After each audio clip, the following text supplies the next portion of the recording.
talking about the big issue being whether AI is in charge or we are in charge. It isn't as simple as that. I mean, when AI is many-fold smarter than we are, they obviously will be in charge, but maybe they'll be doing stuff where the whole aim is to make the world as good a place for humans as it could possibly be. You know, the levels of the oceans are coming down, the oxygen tension is higher than it's ever been, everything's green. You know? So the world is really flourishing under their mandate in a way that under human mandate would never, ever happen. So, yeah. Anyway, I think that's the obvious way to go. And so who is doing something like that? Well, Sam Altman, his efforts thus far to keep things safe have been sort of heading very much in that direction. When you ask him about the technological singularity, he doesn't see it as a sharp, easily definable event. Like self-improving AI, it's going to be when you get a new version of the AI, some of the improvements will be human generated and some will be AI generated. And then eventually they'll all be AI generated and faster than we could possibly, do it and so on. But yeah. So anyway, yeah. So I wanted to remind those here, one of the best teaching sessions we've ever had with Robert Montgomery. The deal for that 2-hour session was not 2 hours at all. It was like 8 minutes. He was at a meeting at exactly the same time as our teaching session. And he said he would Zoom bomb us for about 8 minutes. He would just step out of the other meeting, call into our Zoom and be part of our meeting for about 8 minutes. But I guess he got to thinking about it and decided to spend the whole 2 hours with us, which was the most unexpected thing. Yeah. So in a similar sense, I have no idea whether Alex Loopy might be here this morning. Conversation. We have somebody. Oh, great. Oh, so someone's on a phone. Thanks for joining. This is Paramjeet joining from a frozen room. Oh, okay, great. cool. Thanks for joining. Yeah. Great. Congratulations to Alex for that paper, and I'll be listening but not contributing. Okay. Yeah. Well, as I say, he's on his way back to France. I don't know whether he's in a situation where he could join us or not. Okay. But also it may not be immediate. It could be at any time if he does join us. Can you mute me so that you don't hear what I'm talking? I can do that. Yeah. Yes. I just did. So yeah, I don't like to do that to people, but yeah, if you request it, I'll it's a very good idea for people who ask to be muted. Yes. Yeah, exactly. Yeah. So I don't feel like I'm sort of like giving someone the cold shoulder or anything like that. So yeah, so thanks for everyone for joining today. I really appreciate it. And we're recording. So I think we'll go ahead and get started. Especially thanks to Sam Porter, who's new today. The others have joined and I appreciate people joining again. Sam's going to present in 2 weeks. So I really look forward to that. And let me know if I can help you with anything. We don't no pressure and feel like you do whatever you want to do. I'll go ahead and share my screen and go through what we've sort of plans that we've been going through for the next few weeks. And also, as Kim said, we thought maybe Alex Lupe would join today. But I'm afraid he may be in the middle of traveling or something. So, but we can actually talk about his recent paper, and maybe Kim could comment because he presented that a lot, I'm sure, when he was in Edmonton, and Kim got to meet him there. So maybe Kim can give some comments on that. So yeah, again, thanks for everyone for joining. I really appreciate it. And we'll, let's see. Yeah, and I thank everyone for their participation. We're going to continue to do different things. We do have a big thing going on. I know several people are participating in Mikey and Dominique's and also Joran van der Lack's sort of diagraph study. I think that's the biggest thing we have actively going on, but this is mainly a venue for discussion and for people to present their research. So, we definitely, well, thank the people who have presented. I think just about everyone who's on the call today has presented. Basically, today was Kim and Alex Lupe, if he's able to join in. Who knows? He may be able to join. I see someone else has joined. Miles Tan is joining, so I'll give him a minute. But we appreciate in 2 weeks, Sam Border's going to present. Sam, would you like to introduce? You're in Florida, aren't you? University of Florida. Yes, Okay. I'm in Pinaki Sardar's lab. Okay, great. Yeah, and yeah, so thanks for presenting. And I see Miles is also coming to us from Florida. He's a new person to the group, also Miles Tan. So if you'd like to say something, or may not be in the place where you can do that. Yes. Yeah, my name is Miles Tan. I'm a first year electrical and computer engineering PhD student here at the University of Florida. And I work in the same lab as Sam, Dr. Sarder. Great. Wow. Well, we look forward to the talk and next in 2 weeks. In 4 weeks is the American Transplant Congress week, so we won't do anything that week. And then in 6 weeks, actually, Jesper, who's on, and I appreciate your joining today, is going to present. He presented a while back to our group, and the thing is that I actually saw his talk last fall at the American Society of Nephrology meeting, Kidney Week, and that was an amazing talk. And even if you could do just a small portion of that, it would be new to the group. I especially liked the idea you showed of the confusion sort of images that sort of had noise, and you put it into the algorithm, and it basically the results could change in the artificial intelligence algorithm. So I thought that was novel, and I think that would be something really interesting. Yeah. And then early July, Farzad is going to present.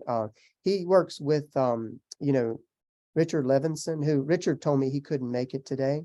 But Farzad is going to present. And then July, at the sort of this second meeting in July, Anant Matabushi, who's actually here at Emory, who was at Case Western Reserve for a number of years and has contributed to a lot of different AI projects. He's very well funded and has a lot of grant money. And, they were really glad to get him here at Emory. I'm trying to get some collaborations up with him. But, he's actually interested in getting more into the transplant space. He's done a lot with Laura Barasoni on like the Neptune project and using that data, and also I think the Kidney Precision Medicine project, but he wants to get more into transplantation. So I look forward to that. I have a tentative commitment from Priya Alexander. So I really look forward to her talk, possibly. And then I'm pinning down some dates possibly for Richard in August also, because he's going to present at the American Transplant Congress. And then, basically, other talks that people might want, just let me know if you want to hear about a specific thing, and we can try to, and also speakers that we might could invite. I think AI ethics or other things about large language models, that's so much in the news now. So if you have any suggestions on people I would certainly welcome that. So one of the things I would like people to think about in terms of what are the subject limits of what we can talk about here is Robin Hanson. He is a well-known economist. In 2001, he wrote the only article about how to live in a simulation. If you know you're in one, what should you then do? And yeah, he's writing a lot about large language models and AI recently, but he's not a physician. He's an excellent speaker. Anyway, so you might think about what I know now that I could get him to talk here. I asked him, because he's a well-known guy, whether I can start using his name in things that I write and videos that I make, and he says he would be happy for me to do that. So anyway, we're getting closer collaboration. But I think it does raise the question, how non-medical can the presentations here be? And what will you stand for and what will you not stand for? Yeah, so you might think about whether you would like to hear from Robin Hanson or not. Yeah. I think as long as they like touch on transplantation and medicine, I think we're open to just Yeah. about anything. Yeah.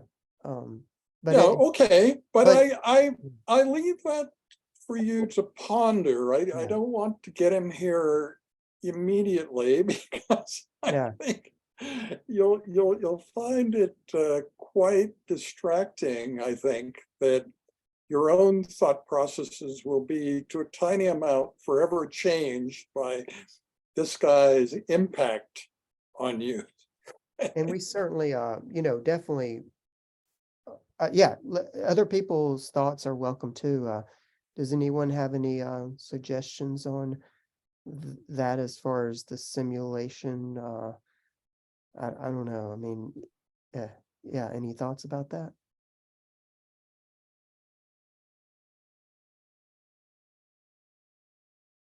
Well, It I could be guess, interesting. Yeah.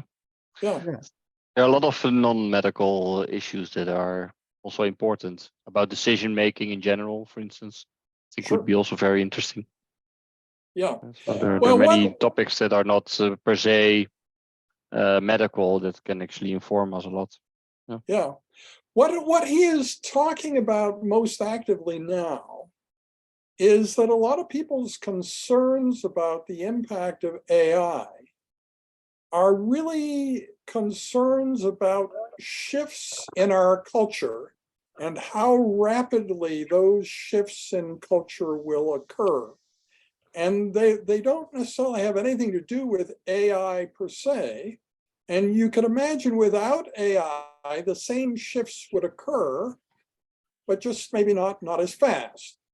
And so is that what you're worried about? And like any point of view that you think may come to prominence through AI could also come to prominence just through human action. And actually, human culture has changed a lot over the years. And there is always innate resistance to change. So that's part of what people are feeling with the impact of AI now. So he has a 2.5-hour video talking about that. Most of you are busy and would not be able to watch a 2.5-hour video on that subject. So I offer myself as the sacrificial person here. I've watched an hour and a half, and I will watch the rest of it. So anyway, I'll be informed about it. Great. Oh, yeah. Any other comments Read on the chat here. potential? Is there anything people would like to hear about as far as transplantation, digital pathology, things that we should try to look into and try to bring to the group?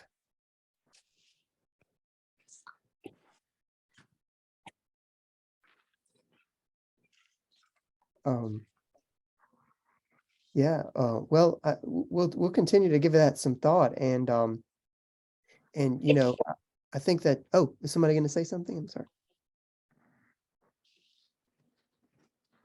I thought I heard something. Okay. Okay. Thanks. Oh, well, you know, we'll continue to give that some thought. Actually, I was going to put up some slides that you sent me, Kim, and maybe they Sure. they include you know, Alex's, some of his publication and some other. I thought these slides were really great. It's in the middle of the presentation you sent me, but Sure. these were Right. really great slides. Would you like to say something about that? Oh, does this have a play on it? Uh-oh.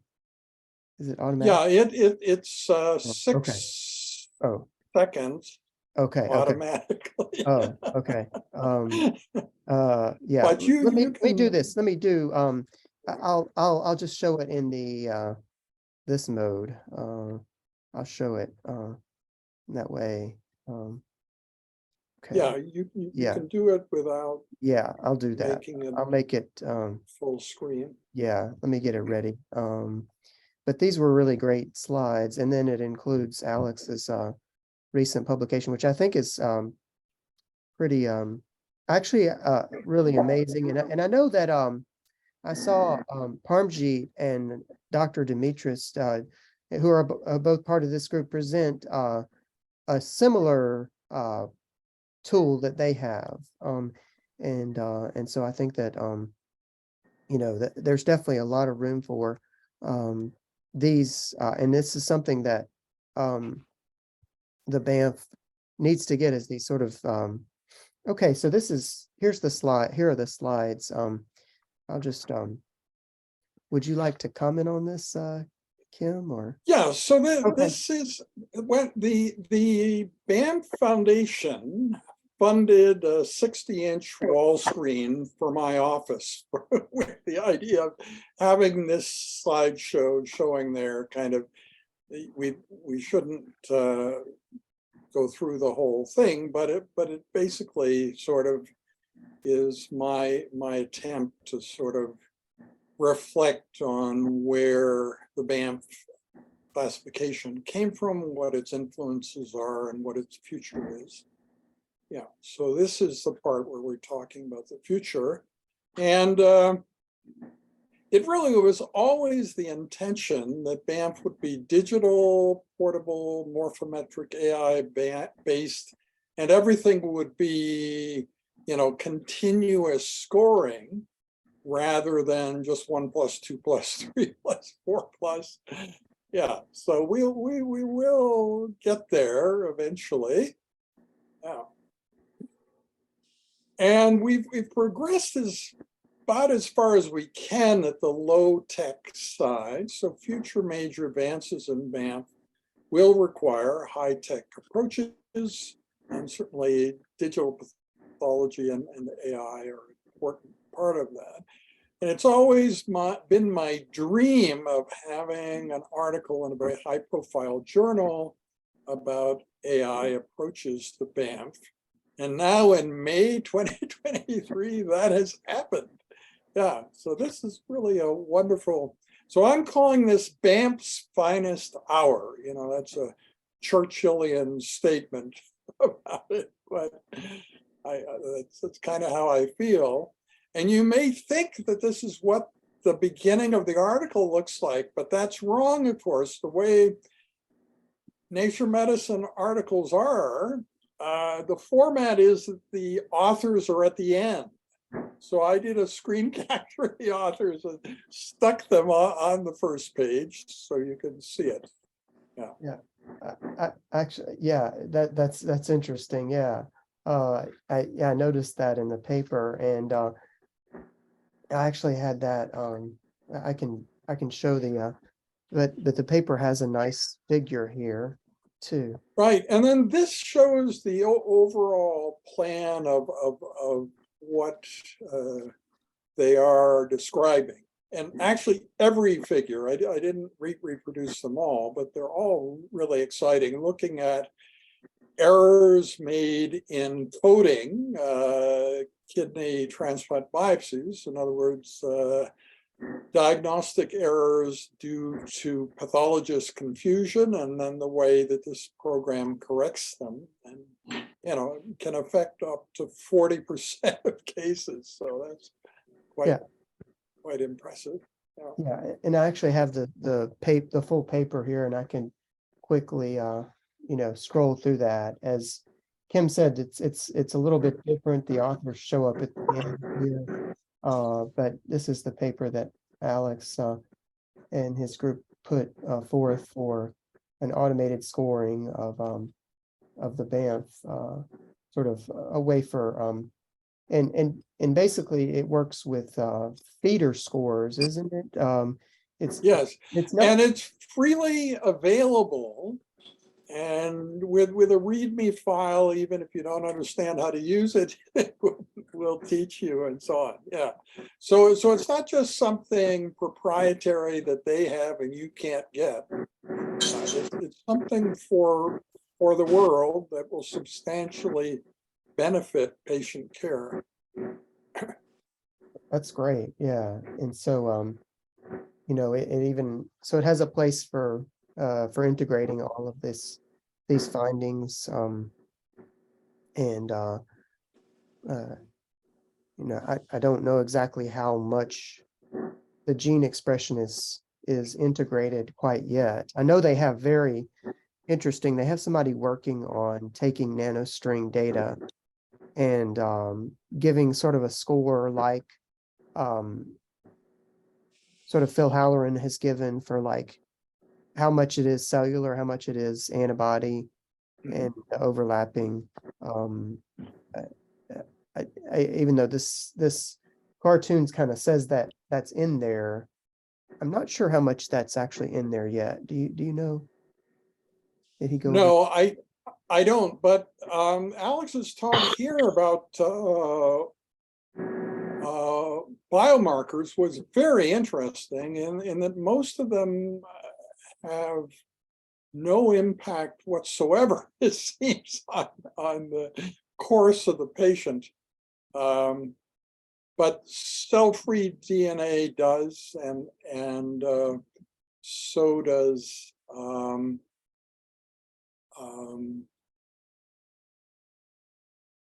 HLA antibodies. So the DSA. Those have an impact, but almost every, and it seems like there are about 100 others that seem to have no impact whatsoever in the study. And I know that Candace has worked a lot on gene expression also.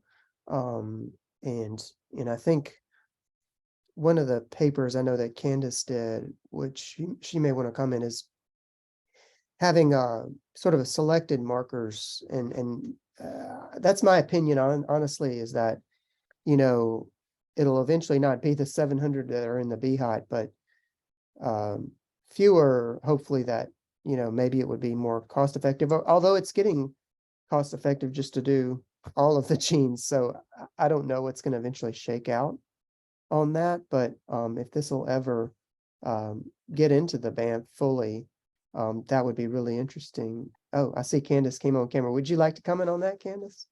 Yeah, I don't have much to add to what you said, but I agree with that. I mean, there's so many unanswered questions with gene expression analysis. What will be the indications for performing gene expression analysis to start with? Which clinical situations will actually add to what we can do with just histology or histology and digital pathology analysis.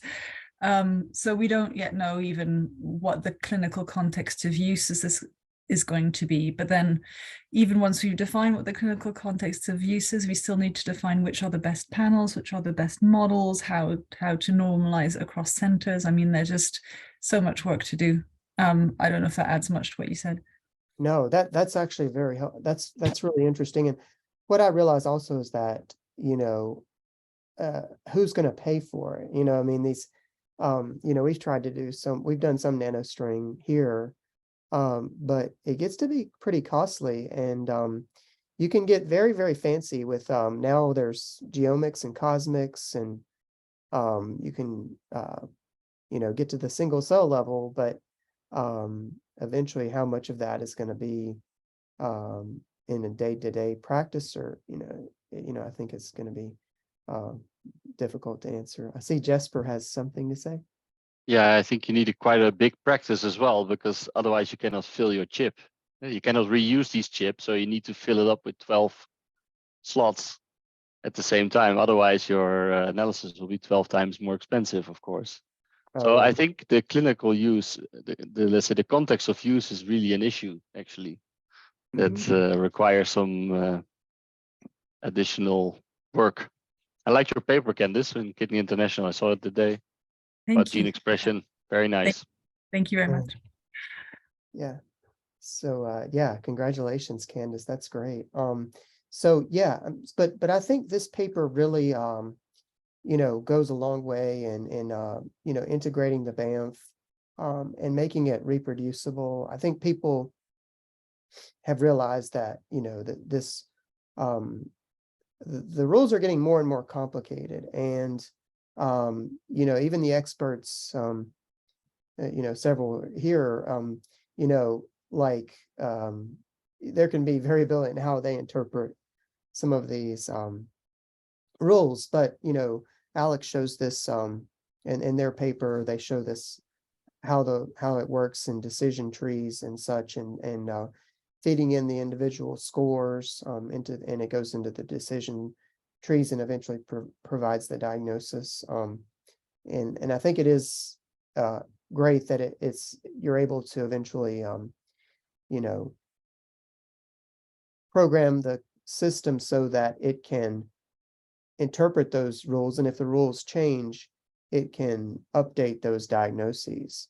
And also, if you have a lot of research database, you can easily sort of update all those diagnoses in the research database that way.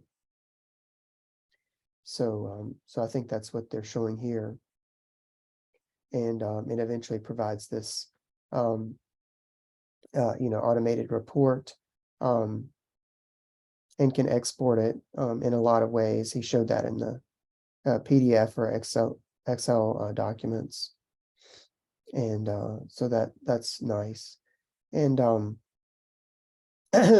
so it does go through that as far as what I had mentioned about the issue of pathologist interpretation versus the computer, and how many cases changed, like how many diagnoses changed, based on the interpretation. And I thought that was interesting. There were cases that were just sort of like not interpreted properly, or maybe I know what happens to us sometimes is that we don't have the donor specific antibody data back. And so we kind of sign it out descriptively, hey, this, could be, if, there are 3 criteria for antibody mediated rejection and 2 of 3 are fulfilled.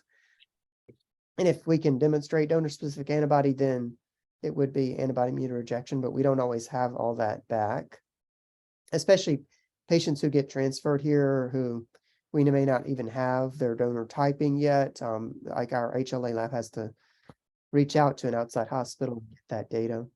So that can be tough. So I think this was interesting how they showed that these diagnoses changed. So they collaborated with the University of Wisconsin on this too, and showed, how it worked at, between multiple centers and almost 4,000 biopsies there. And I thought that was really,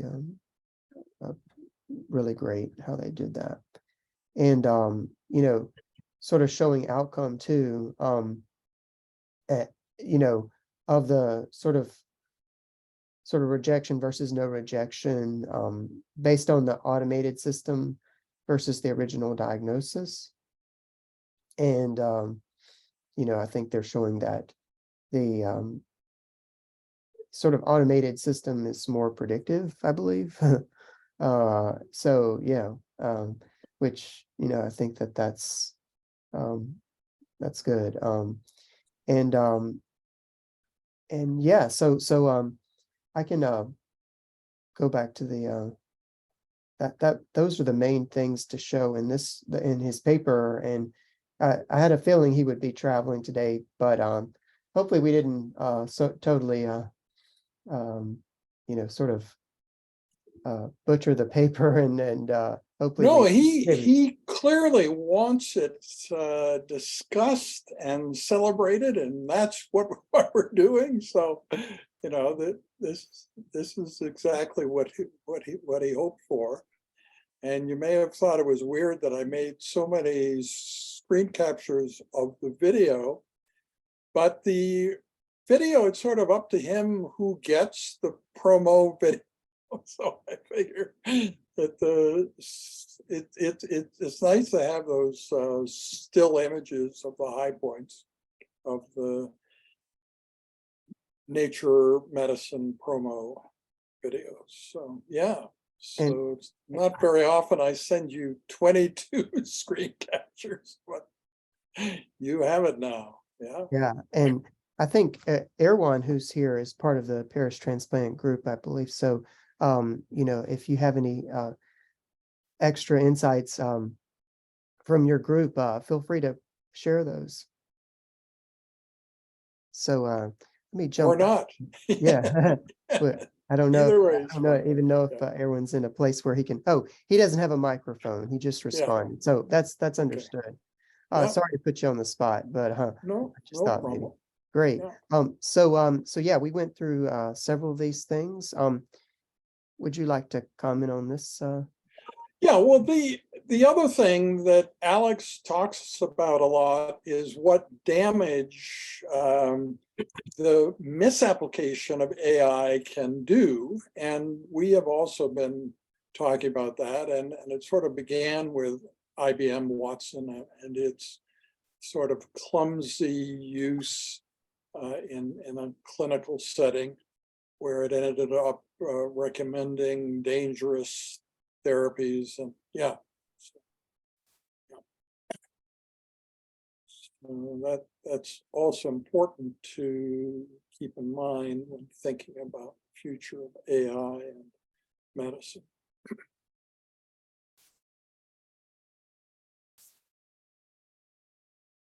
Sorry, I was on mute, but I think these systems are great, but I think that the thing about it is that they provide an answer, for example, Chat GPT provides an answer, but it doesn't give you that sense of like uncertainty.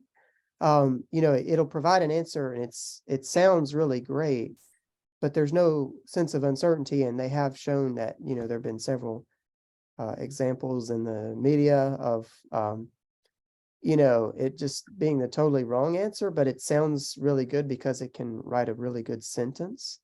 Yeah. So, providing that sense of uncertainty, and I think, yeah, someone going to say something?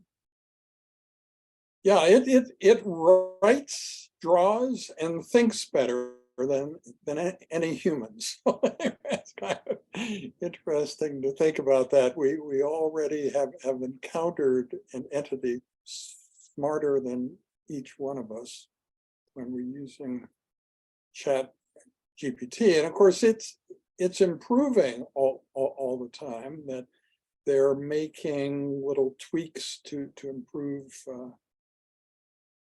GPT-4. So there was this archives, a pathology and laboratory medicine sort of article on AI and pathology coming together with the approval of digital pathology for primary diagnosis. And this was about 6 years ago now. Yeah. Yeah. And there have definitely been advances as far as COVID-19 actually caused some of this to be approved faster in a way, because You know, it was a necessity. Yeah, and that was interesting. Yeah, and Yukaku actually, Yagi is actually here, or I'm not sure if she has a microphone either, but in the PowerPoint, Kim put this in there. Would you like to say? Yeah, well, I recruited her to her first academic job. It was kind of interesting because I was a new chair here, and that was one of my first acts as the new chair. So it was a long time ago, but yeah, Oh, we have yeah, and I known hear each other a long time. great, and I hear her trying to say something. Yukaku, would you like to say something? Just say thank you to Dr. Solet. Yeah. Great. Yeah, and thanks for joining. Yeah, and let's see here. So what this is about, maybe it has more passion than you guys would like, but the pathologist magazine, which is funded by digital pathology sources, made a decision to start talking about AI as completely benign and no threat to anybody. And it's kind of interesting. Ashita Mogi and I did a bunch of videos about how wrong their statements were. And at a certain point, they changed and began publishing completely truthful future visions of what the impact will be, where, for women in medicine looking for a job that's not full-time, this will be ideal because AI will, eventually do so much of the work. It was very nice to see our opinions that you can't just keep lying about this forever. Yeah, and so, but that was some time ago. Those battles were won or lost some years ago. But it used to be a very nauseating journal, and also every video from pathology departments seemed off-putting, like nobody understood how to do video promotion, and that's very different now, I would say. Yeah. Yeah. Yeah. Some of these statements, is that what you're referring Yes. to? Yeah. Yeah. So no one should feel threatened. And yeah, here's some more. Yeah. And then our greatest success was with the government of Finland. You'll come to that.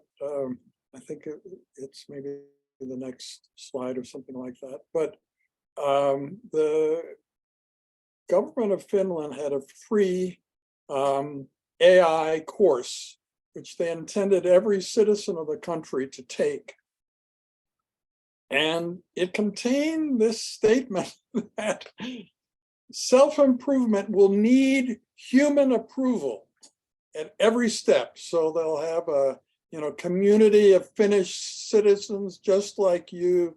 So don't worry about a thing. The AI won't be able to self-improve at all until this committee of Finnish citizens just like you approves the self-improvement step, and so you have absolutely nothing to worry about.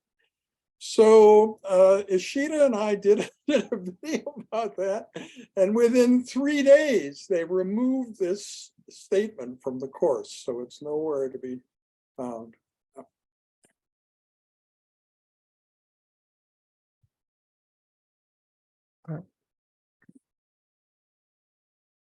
Yeah, this is interesting. Yeah. About machines making their own models of the world. Yeah. Yeah, of course, that's now a reality, and we can influence that model. So part of the text that I've sent you is this idea that humans don't agree on what a future utopia is, but they often do agree on what they don't like. So the ideal dialogue would be with the, machines proposing things as a component for this future utopia, and then get the humans in the loop to react to that.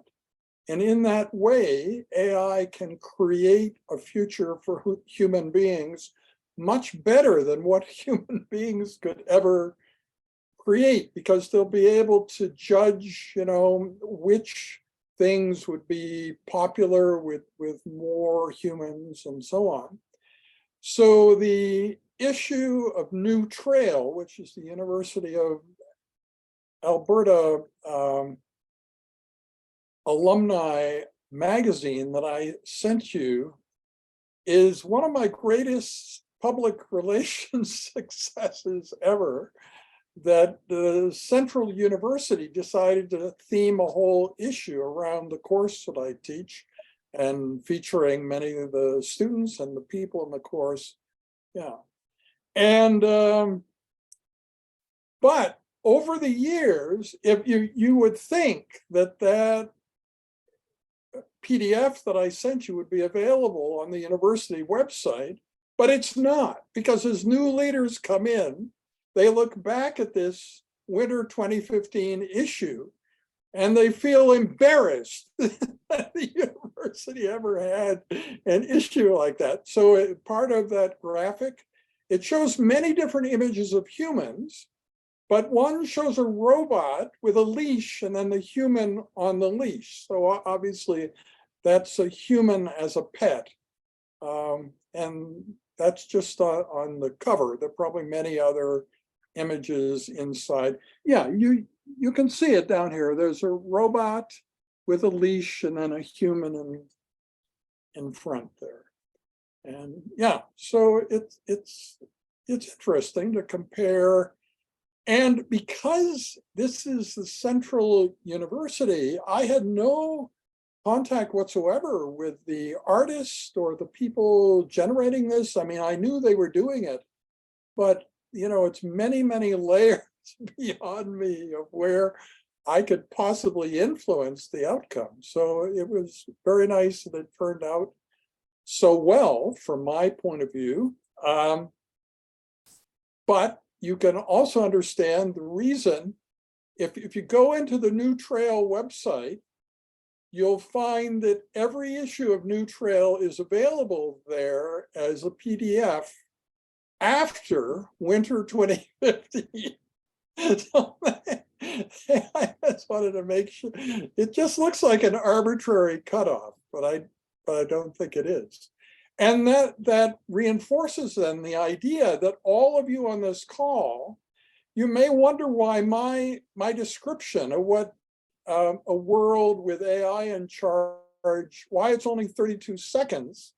If I went beyond 32 seconds, I think we begin to introduce things that some of you would like and some of you wouldn't.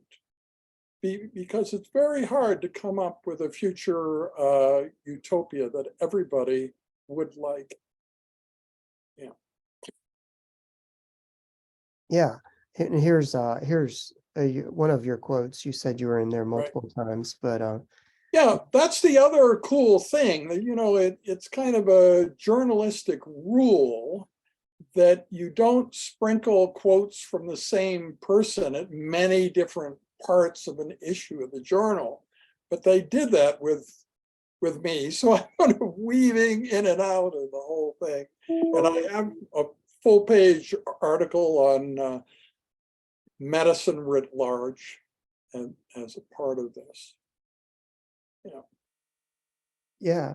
Well, I know actually I know several people or at least Lynn, who, if she's still here, has a Renal Pathology Society board meeting, and I do too. But you know, I Right. just wanted to mention, you know, yeah, I saw Jesper put in the comment about the paper. Unfortunately, I don't think we're going to have a session where can devote to this, unfortunately.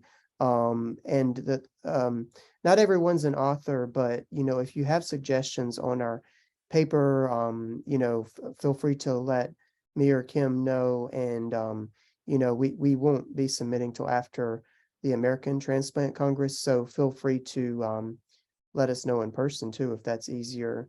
But if you have specific questions, or if you do or don't want to be on the paper, feel free to let us know too. So I think you know, it's kind of catch-22. We could do a lot of major revisions, but you know, that's going to put it back. And unfortunately, I think, you know, we need to get it out eventually, you know, without too much delay, because I think there are some great things in there, especially about the digraph study that we have ongoing. That's, I think, is one of the best things that we have, that we've Yep. actually done. Other than, you know, this is a great venue for people presenting, and so you know, we can definitely we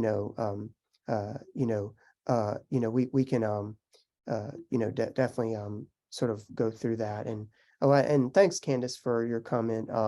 You know, it's complicated who to make author, because you know, we had it going on for so long, and adding new ones. But yeah, and we could think about you know, yeah, we would definitely love your input, so we can you know, thank you for that offer. And we'll again, thank you everyone for any last issues for discussion, because as I mentioned, there is a I know Renal Pathology Society meeting after that. I think Candace is also in you know, Candace is also in the Renal Pathology Society. So you know, if we can end a little early today, unless anyone has any Sounds good. pressing issues. Yeah. Yeah. Thank you all for joining and for the enthusiasm and for celebrating automated Banff. And Parmjeet may be joining also. So yeah, there's several people, the Renal Pathology Society. So several people here who are part of that. So we'll go ahead and end early, but thank you to you all for joining, and thanks, Kim, for talking about that and updating us on Alex's visit there. And Certainly. yeah, thank you all, and we look forward to Sam's talk in 2 weeks. And thank you all, and have a nice 2 weeks before then. Yeah. Y'all take care. Thank you. Thanks a Bye-bye. lot. Thanks a Yeah. lot. Take care.